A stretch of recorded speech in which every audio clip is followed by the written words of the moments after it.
बाहेर भरपूर पाऊस पडतोय, थंडीचं वातावरण आहे आणि अशा वेळेस मटण सूप खाण्यात जी मजा आहे ना, ती कशातच नाही. आज आपण बनवतो आहोत मस्त असं मटण सूप, जे बनवायला खरंच खूप सोपं आहे आणि कुकरमध्ये आपण बनवणार आहोत, ज्यामुळे झटकेपटसुद्धा तयार होणार आहे. पण काही टिप्स अशा आहेत ना, की ज्यामुळे मटण सूप बनवताना ती चव येत नाही. आज तीच चव आपल्याला साधायची आहे. इथे मी 1 किलो मटण घेतलेलं आहे. मटण सगळ्यात आधी मॅरिनेट करून घ्यायचं आहे. म्हणजे काय तर फक्त थोडीशी हळद आणि मीठ घालायचं आणि थोड्या वेळासाठी हे मटण असंच ठेवायचं.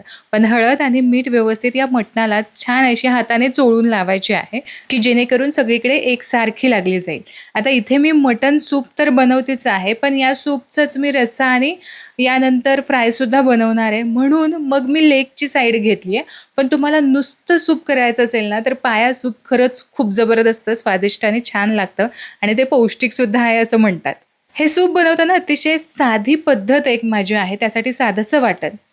ओल्या नारळाचे काप घेतलेले आहेत साधारण एक छोटी वाटी भरून. 7 ते 8 लसणाच्या पाकळ्या, अर्धा इंच आल्याचे तुकडे आणि मूठभर कोथिंबीर घ्यायची. ओलं खोबरं असेल तर खूप भारी स्वाद येतो. ओलं खोबरं असेल तर नक्कीच घ्या. आता हे थोडंसं पाणी घालून मी छान बारीक असं वाटून घेतलंय. जितकं जमेल बारीक तितकं बारीक वाटून घ्यायचं. आता कुकर घेतलेला आहे. कुकरमध्ये आपल्याला तेल घालायचं आहे. साधारण 1 टेबलस्पून ते 1.5 टेबलस्पून तेल घातलेलं आहे आणि भरपूर कांदा घालायचा आहे. 2 मोठ्या आकाराचे कांदे घेतले होते, छान बारीक चिरून घेतलेत आणि छान मऊसूद होईपर्यंत आपल्याला हे परतून घ्यायचं आहे. कांदा अगदीच कच्चा ठेवू नका, छान परतून घ्या. असा चांगला पांढरट दिसायला लागला, हलकासा गुलाबी दिसायला लागला, की मग आपण तयार केलेलं वाटण यामध्ये घालायचं आहे. वाटण खूप वेळ तुम्ही नाही परतलं तरी सुद्धा चालणार आहे. फक्त आलं लसूण आपण यामध्ये घातलंय ना, त्याचा कच्चेपणा थोडासा जायला हवा. बरं, तुम्हाला जर थोडंसं तिखट करायचं असेल ना, तर 1 हिरवी मिरची तुम्ही वाटणामध्ये घालू शकता. आता घातलेलं हे वाटण थोडंसं परतून घेऊयात.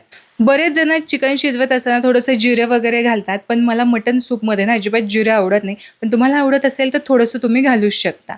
आता आपण जे मटण मॅरिनेट करून ठेवलेलं आहे, ते या कुकरमध्ये घालायचं आहे आणि या वाटणासोबत सगळ्या साहित्यांसोबत चांगलं परतून घ्यायचं आहे. चूक कुठं करतो माहिती आहे का आपण?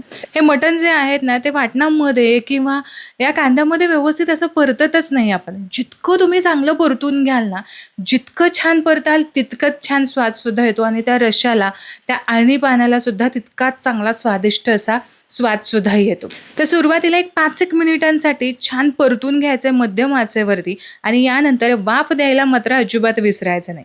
तर मी काय करणार, यावरती झाकण ठेवणार आहे आणि झाकण ठेवून साधारण 3 ते 4 चांगल्या वाफा काढणार आहेत. आता वाफ कशी काढायची, तर सुरुवातीला 5 मिनिटांसाठी असं चांगलं परतून घेतलं. गॅसची फ्लेम मध्यम ते लोमध्ये तुम्ही ठेवू शकता. झाकण ठेवायचं. 2-3 मिनिटाला छान वाफ द्यायच्या आहेत आणि तुमच्या लक्षात येईल की हळूहळू जे मटण आहे ते स्वतःचंच पाणी रिलीज करायला, सोडायला सुरुवात केलेली आहे आणि या पाण्यामध्ये हवं तर तुम्ही मटण शिजवून घेऊ शकता बरं का. पण आपल्याला कसं ना आणि पाणी हवं आहे भरपूर, म्हणून आपण थोडा पाण्याचा वापर नंतर करणार आहोत. पण जर हवं असेल तर तुम्ही नक्कीच मटणाच्या पाण्यामध्ये सुद्धा शिजवून घेऊ शकता. मटण भरपूर पाणी रिलीज करतं. तर 3 ते 4 वेळा अशा दणदणीत वाफा दिलेल्या आहेत. भरपूर पाणीसुद्धा सुटलेलं आहे. पण एवढ्या पाण्यामध्ये काही आपलं मटण सूप जे आहे ते पिण्यासाठी आपल्याला मिळणार नाही आणि म्हणूनच मी इथे काय करणार आहे, गरम पाणी यामध्ये घालणार आहे. बरं, आणखीन एक गंमत, जर तुमच्याकडे खडे मीठ असेल ना, तर मटण शिजवताना ते आवश्यक घाला. खडे मिठामुळं ना खरंच खूप छान स्वाद येतो. माझ्याकडे आज नव्हतं म्हणून मी आपलं साधं रोजचंच मीठ घातलेलं आहे. आता यामध्ये गरम पाणीच घालायचं आहे, थंड पाणी अजिबात घालायचं नाही.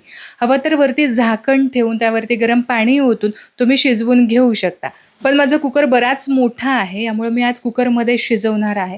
कुकरच्या 3 ते 4 शिट्ट्या किंवा मटण किती मोठं तुम्ही पीस आणलेत यानुसार सुद्धा शिट्ट्या तुम्ही करून घेऊ शकता. साधारण 1 लिटरभर पाणी मी यामध्ये घातलेलं आहे. कुकरला शिट्टी लावून जर तुम्ही करणार असाल तर एक्स्ट्राचं पाणी घालायचं नाही.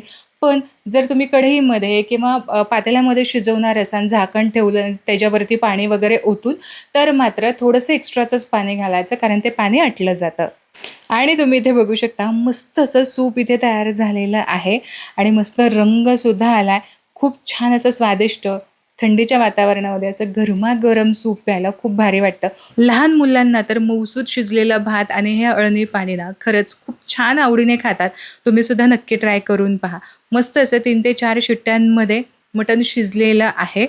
कारण आपण आधीच ते परतून घेतलेलं होतं, त्यामुळे बऱ्यापैकी 20-30% तिथंच मटण शिजलं जातं.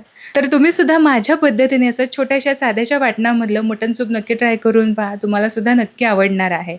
आणि घरातल्यांना सोबतच लहान मुलांना सुद्धा पिऊ द्या, खाऊसुद्धा घाला. आशा करते आजची ही रेसिपी तुम्हाला आवडली असेल. रेसिपी आवडली तर व्हिडिओला लाईक जरूर करा. तुमच्या मित्र आणि परिवारामध्ये आजची ही रेसिपी नक्की शेअर करा.